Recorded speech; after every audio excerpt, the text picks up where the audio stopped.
আসসালামু আলাইকুম। বাংলা সংবাদে আপনাদের সবাইকে স্বাগত জানাচ্ছি। আমি ফিরোজ তোহা। শুরুতেই বিআরবি কেবলস সংবাদ শিরোনাম জানিয়ে দেব এই মুহূর্তে হাতে পাওয়া সর্বশেষ গুরুত্বপূর্ণ আপডেট বাংলা সংবাদ। শুরুতেই থাকছে আন্দোলনের ছাত্রীকে ধর্ষণের অভিযোগে ছাত্রলীগ কর্মীকে গণধোলাই। গত 5 আগস্ট বৈষম্য বিরোধী ছাত্র আন্দোলন চলাকালে আন্দোলনকারী এক শিক্ষার্থীকে ধর্ষণের অভিযোগে 2 ছাত্রলীগ কর্মীকে আটক করেছেন শিক্ষার্থীরা। শনিবার বিকেলে রাজশাহী শহরের ওপারে পদ্মার দুর্গম চর থেকে কটা নামক একজনকে ধরে নিয়ে আসেন শিক্ষার্থীরা। এ সময় বিক্ষুব্ধ শিক্ষার্থীরা গণধোলাই দিলে সে গুরুতর আহত হয়। আটক ছাত্রলীগ কর্মী কটা 24 নম্বর ওয়ার্ড কাউন্সিলের আরমান আলীর ক্যাডার এবং ছাত্রলীগ কর্মী বলে জানান শিক্ষার্থীরা। এবারে জানাবো শেখ হাসিনা পরবর্তী বাংলাদেশকে যেভাবে দেখছে ভারত। শেখ হাসিনা সরকারের পতন 1 মাস অতিবাহিত হল। গত 5 আগস্ট প্রবল জনবিক্ষোভের মুখে পদত্যাগ করে ভারতে পালিয়ে যান সাবেক প্রধানমন্ত্রী শেখ হাসিনা। এমন পরিস্থিতিতে ভৌগোলিকভাবে বাংলাদেশের নিকটতম প্রতিবেশী ভারতের বাংলাদেশ নিয়ে অবস্থান ও ভবিষ্যৎ পরিকল্পনা নিয়ে প্রশ্ন উঠেছে। ভারত তার দীর্ঘদিনের মিত্র শেখ হাসিনাকে হারিয়েছে। এখন বাংলাদেশ নিয়ে যে কূটকৌশল আটছে নরেন্দ্র মোদী সরকার, জানাবো বিস্তারিত, সঙ্গে থাকুন।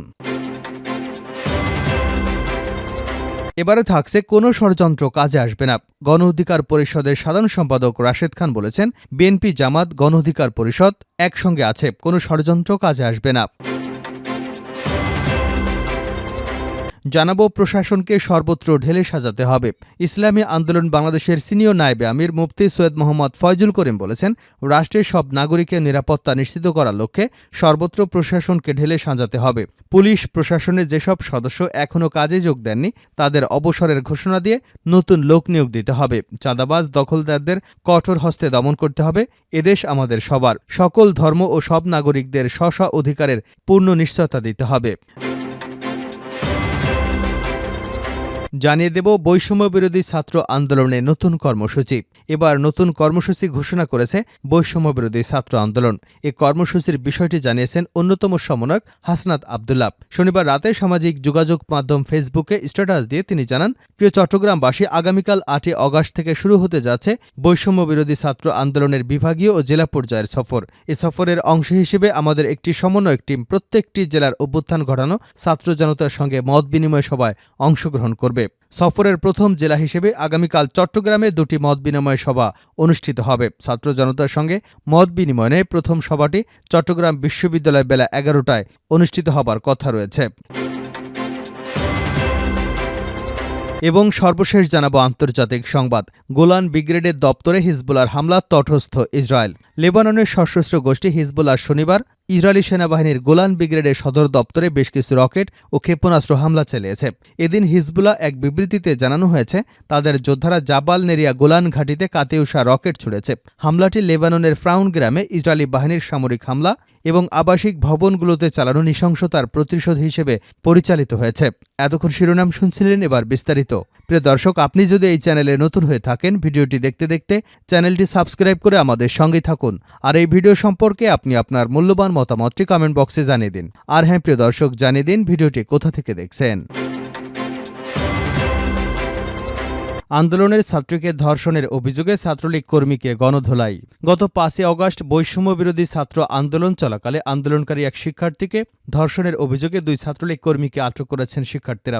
শনিবার বিকেলে রাজশাহী শহরের ওপারে পদ্মার দুর্গম চর থেকে কটা নামক একজনকে ধরে নিয়ে আসে শিক্ষার্থীরা। এ সময় বিক্ষুব্ধ শিক্ষার্থীরা গণধোলাই দিলে সে গুরুতর আহত হয়। আটক ছাত্রলীগ কর্মী কটা 24 নম্বর ওয়ার্ড কাউন্সিলর আরমান আলীর ক্যাডার এবং ছাত্রলীগ কর্মী বলে জানায় শিক্ষার্থীরা।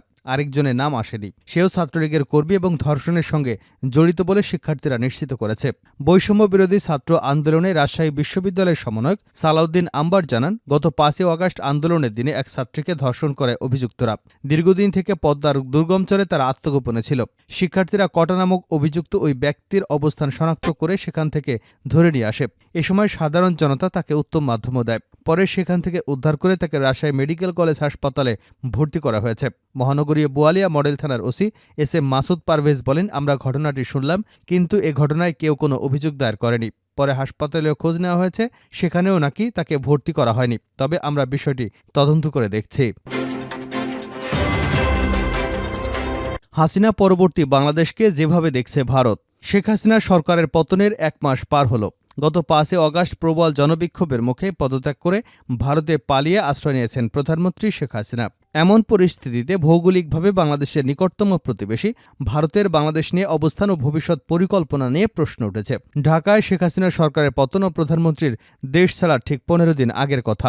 বাংলাদেশের সুপ্রিম কোর্ট বিতর্কিত কোটা পদ্ধতি বাতিল করার ঠিক পরদিন দিল্লিতে প্রথম সারির জাতীয় দৈনিক টাইমস অব ইন্ডিয়ার সম্পাদকীয় শিরোনাম ছিল ডিস্টার্বিং ইন ঢাকা। সেই সম্পাদকীয়তে আরও লেখা হয়েছিল, কোটা বিরোধী আন্দোলনকে ঘিরে যে সহিংসতা দেখা যাচ্ছে তা আওয়ামী লীগের কর্তৃত্ববাদী ও স্বৈরাচারী রাজনীতির উপসর্গ। ভারতের এখন সময় এসেছে হাসিনার পর কি তা নিয়ে ভাবার। বিগত দেড় দশক ধরে ভারতের বাংলাদেশ নীতি আর শেখ হাসিনা যেভাবে প্রায় সমর্থক হয়ে উঠেছিল, তাতে দিল্লির একটি মূলধারা শীর্ষস্থানীয় দৈনিক ভারতকে বিহাইন্ড হাসিনা ভাবার পরামর্শ দিয়েছিল। সেটা তখনও প্রায় অকল্পনীয় ছিল। এই সম্পাদকীয় প্রকাশিত হবার ঠিক 2 সপ্তাহের মাথায় ঢাকায় নাটকীয় পট পরিবর্তনের মাধ্যমে ভারতকে কিন্তু এখন তাই করতে হচ্ছে। ব্রিটিশ সংবাদ মাধ্যম বিবিসির এক বিশেষ প্রতিবেদনে বলা হয়েছে, হাসিনা পরবর্তী বাংলাদেশ ভারত কী কৌশল নিয়ে এগোবে দিল্লির সেটা ভাবতে বাধ্য হচ্ছে। শেখ হাসিনা চিরকাল ক্ষমতায় থাকবে না, এটা জানা থাকলেও সেই দিন যে এত তাড়াতাড়ি আসবে ভারত এটা কল্পনাও করেনি। টাইমস অব ইন্ডিয়ার ওই সম্পাদকীয়তে বলা হয়, আজকের বাংলাদেশ আসলে গণতন্ত্রের মৌলিক চেক বক্সগুলোতে টিক দিতে ব্যর্থ হয়েছে, যেগুলো হলো একটি কার্যকরী বিরোধী পক্ষ, সুষ্ঠু অবাধ নির্বাচন এবং নিরপেক্ষ স্বাধীন বিচার বিভাগ। আওয়ামী লীগের বিরুদ্ধে ক্রমবর্ধমান জনরোষ ভারতের জন্য একটি বড় নিরাপত্তা দ্বিধা বা সংকট তৈরি করেছে। সেখানে আরও বলা হয়, আওয়ামী লীগ ক্ষমতা থেকে অপসারিত হলে তার জায়গায় একটি পাকিস্তান সমর্থিত সরকার আসুক, ভারত আর যাই হোক তা কখনই চাইবে না। ফলে তাদের এখনই দিশা পাল্টাতে হবে। নিজেদের স্ট্র্যাটেজিক স্বার্থ রক্ষা করতে বাংলাদেশের সমাজের প্রতিটি শ্রেণীর কাছে তাদের রিচ আউট করতে হবে। ভারতের শীর্ষ কর্মকর্তারা একান্ত আলোচনায় মেনে নিচ্ছেন। তখন এই সতর্ক বার্তা অনেকটা প্রফেসি বা ভবিষ্যৎবাণীর মতো শোনালেও এই সম্পাদকীয় প্রায় প্রতিটি কথা এখন অক্ষরে অক্ষরে মিলে গেছে। ফলে ভারতের এখন তড়িঘড়ি সে দেশের নতুন অন্তর্বর্তী সরকারের সঙ্গে সম্পর্কের সেতুগুলো তৈরি করতে হচ্ছে। দিল্লি বোঝার চেষ্টা করছে এই সরকারে কাদের প্রভাব বেশি এবং সেই ব্যক্তি বা গোষ্ঠীগুলোকে তারা আদৌ চেনেন কিনা। পাশাপাশি রাজনৈতিকভাবেও আওয়ামী লীগের ভবিষ্যৎ আপাতত অন্ধকার, এটাও বোঝা যাচ্ছে। সে বাস্তবতা থেকে বিকল্প কোনো রাজনৈতিক শক্তির সঙ্গে সম্পর্ক স্থাপন করা যেতে পারে, সেটা কিভাবে ভাবতে হচ্ছে তা নিয়েও। বাংলাদেশের ক্ষমতার পালাবদলের পর জামাত বা হেফাজত ইসলামের মতো ইসলামী শক্তিগুলোর দাপট রমরমা ভারতের জন্য একটা উদ্বেগের কারণ হয়ে উঠেছে। তাছাড়া গত কয়েক বছরে ভারতের বিভিন্ন রাষ্ট্রায়ত্ত বা বেসরকারি সংস্থা বাংলাদেশের বিভিন্ন খাতে শত শত কোটি টাকা লগ্নি করেছে। এই সংকটের মুহূর্তে সেই বিনিয়োগ কিভাবে কতটা রক্ষা পাবে সেটাও ভারতের বড় দুশ্চিন্তার কারণ। এ কারণে বহু প্রকল্পের কাজ এখন থমকে গেছে। ক্ষমতাচ্যুত শেখ হাসিনা 1 মাস ধরে ভারতের মাটিতে অবস্থান করছেন। কর্মকর্তারাই এখন একান্তে স্বীকার করেছেন, নানা কারণে ভারত তাকে না পারছেন গিলতে, না পারছেন ওগড়াতে। অন্যদিকে বাংলাদেশের অন্তর্বর্তী সরকারকে স্বীকৃতি দিতে কয়েক মিনিটের বেশি সময় নেয়নি। অন্তর্বর্তী সরকারের প্রধান উপদেষ্টা হিসেবে মোহাম্মদ ইউনূস গত 8 অগাস্ট শপথ নেওয়ার কিছুক্ষণের মধ্যেই ভারতের প্রধানমন্ত্রী নরেন্দ্র মোদী এক্স হ্যান্ডেলে পোস্ট করে নতুন দায়িত্ব গ্রহণের জন্য তাকে শুভেচ্ছা জানিয়েছেন। দুদেশের মানুষের স্বপ্ন পূরণের লক্ষ্যে একযোগে কাজ করতে ভারত যে অঙ্গীকারবদ্ধ, সেই পোস্টে সে কথাও জানিয়েছেন মোদী। এর কিছুদিন পর ভারত যে গ্লোবাল সাউথের শীর্ষ সম্মেলন আয়োজন করেছিল, তাতেও বাংলাদেশের পক্ষ থেকে মোহাম্মদ ইউনূস যোগ দেন এবং সবাই ভার্চুয়ালি ভাষণ দেন। পরে দুজনের মধ্যে টেলিফোনে কথাবার্তা হয়েছে। ফলে ভারতের চোখে বাংলাদেশের নতুন সরকার প্রধান যে তিনি, এ নিয়ে তখনই দ্বিধাদ্বন্দ্বের অবকাশ ছিল না। শুধু এই নতুন সরকারকে স্বীকৃতি দেওয়াই নয়, শেখ হাসিনা যে বাংলাদেশের জন্য অতীত, এটাও গত 1 মাসে ভারত বারেই বুঝিয়ে দিয়েছে। কোনো ষড়যন্ত্র কাজে আসবে না রাশেদ খান। গণ অধিকার পরিষদের সাধারণ সম্পাদক রাশেদ খান বলেছেন, বিএনপি জামাত ও গণ অধিকার পরিষদ একসাথে আছে, কোনো ষড়যন্ত্র কাজে আসবে না। শনিবার বিকাল 4টায় নোয়াখালী মাইজদি বাজারে গণ অধিকার পরিষদ নোয়াখালী জেলা প্রতিনিধি সভা অনুষ্ঠিত হয়। এতে প্রধান অতিথি হিসেবে তিনি এসব কথা বলেন। গণ অধিকার পরিষদের সাধারণ সম্পাদক রাশেদ খান আরও বলেন, নানাভাবে আওয়ামী লীগ আমাদের মধ্যে বিরোধ সৃষ্টি করার পাঁয়তারা করছে। আজ বিএনপিকে চাঁদাবাজ হিসেবে চিহ্নিত করে আস্থা নষ্ট করার চেষ্টা করছে তারা। গণ অধিকার পরিষদের জোয়ার দেখে ষড়যন্ত্র করছে। আমরা ঐক্যবদ্ধ আছি, বিএনপি জামাত গণ অধিকার পরিষদ আমরা এক আছি। প্রশাসনকে সর্বত্র ঢেলে সাজাতে হবে ফয়জুল করিম। ইসলামী আন্দোলন বাংলাদেশের সিনিয়র নায়েবে আমির মুফতি সৈয়দ মোহাম্মদ ফয়জুল করিম বলেছেন, রাষ্ট্রের সব নাগরিকের নিরাপত্তা নিশ্চিত করার লক্ষ্যে সর্বত্র প্রশাসনকে ঢেলে সাজাতে হবে। পুলিশ প্রশাসনের যেসব সদস্য এখনও কাজে যোগ দেননি তাদের অবসরের ঘোষণা দিয়ে নতুন লোক নিয়োগ দিতে হবে। চাঁদাবাজ দখলদারদের কঠোর হস্তে দমন করতে হবে। এদেশ আমাদের সবার, সব ধর্মের সব নাগরিকের স্ব অধিকার পূর্ণ নিশ্চয়তা দিতে হবে।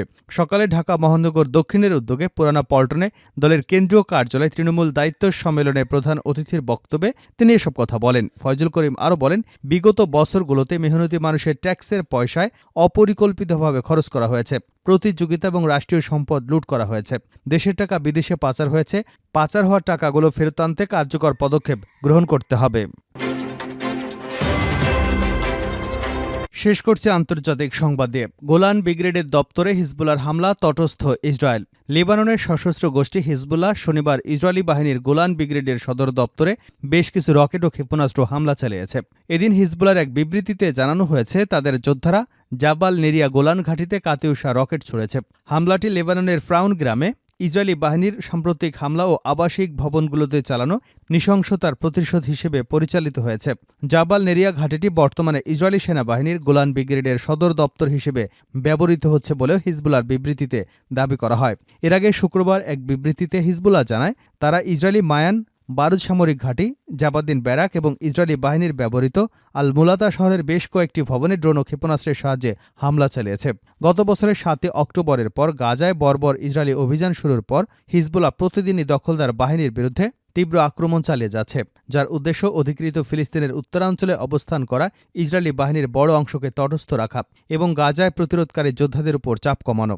ইসরায়েলি সেনাবাহিনীর পরিচালিত রেডিও সম্প্রতি জানিয়েছে, অগাস্ট মাসে হিজবুল্লাহ দক্ষিণ লেবানন থেকে দখলকৃত অঞ্চলে আগস্ট মাসে হিজবুল্লাহ দক্ষিণ লেবানন থেকে দখলকৃত অঞ্চলের দিকে ১৩০৭টি রকেট ছুড়েছে, যা গাজা উপত্যকায় নিরীহ ফিলিস্তিনিদের উপর চালানো গণহত্যামূলক যুদ্ধ শুরুর পর থেকে সংখ্যায় সর্বাধিক। এদিকে হিজবুল্লাহ পরিচালিত লেবানন ভিত্তিক টিভি চ্যানেল আল মাদিন জানিয়েছে, শনিবার স্থানীয় সময় সকাল ৮টা ১৫ হিজবুল্লাহ যোদ্ধারা ইসরায়েলি বাহিনীর হাদাব ইয়ারন ঘাঁটিতে ক্ষেপণাস্ত্র হামলা চালিয়েছে।